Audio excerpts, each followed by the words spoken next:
Pamela, come over here, you.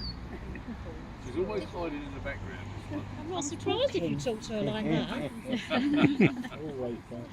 Right, good afternoon, everybody. Afternoon. Welcome to East Malling Village Green. Just before we get on with the main event, 2015, this tree was planted by David to celebrate 30 years of the East Malling Conservation Group, and I think 5 years of the WI. Until recently, we've never had a position to say so, so we thought we might combine the two this afternoon. So I'd just like to say, welcome to East Malling.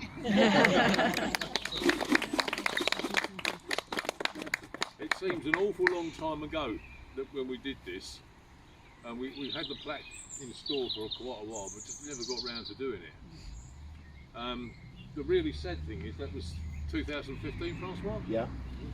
The really sad bit about it is 2015 we still had a lot of interest in the conservation. Now, for those who are not sure what that is, we don't go around digging ditches and clearing up and all that sort of thing. We just like to look after the fabric of the village and ensure that whatever we do here fits. And we work very hard with developers so far, where we can, to make sure that things actually fit the village, which we've done with this Dandara, who are down the road here.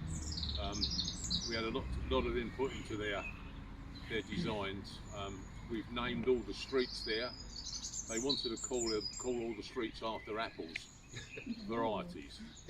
So I took it upon myself. I went through all the street names that they chose, and I discovered that only one of those apple varieties was actually developed here at East Malling Research, which I thought was pretty poor. I think they just walked around Sainsbury's or something and said, "Oh, that one." So I presented them via the parish council with a document that said this isn't very good, and came up with a list of names for the streets which they've accepted, which are all to do with East Malling Research. They're all directors of.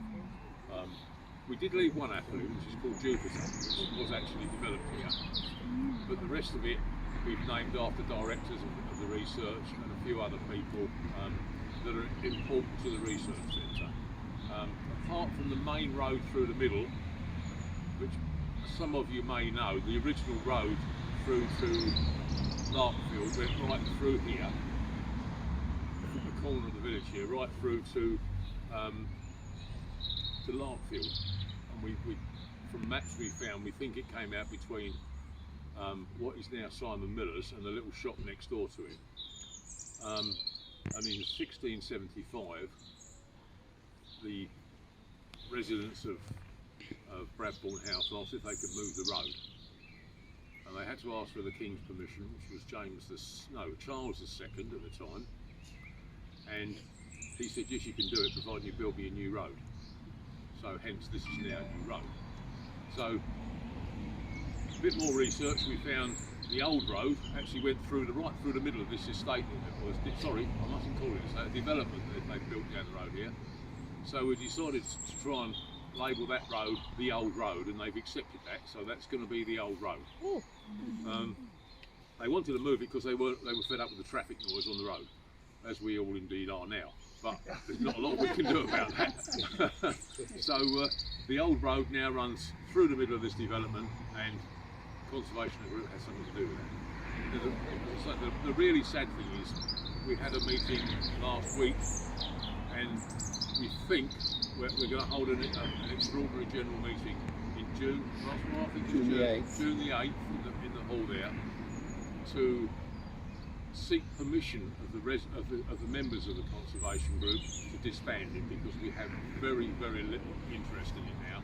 There's just 5 of us that are doing anything.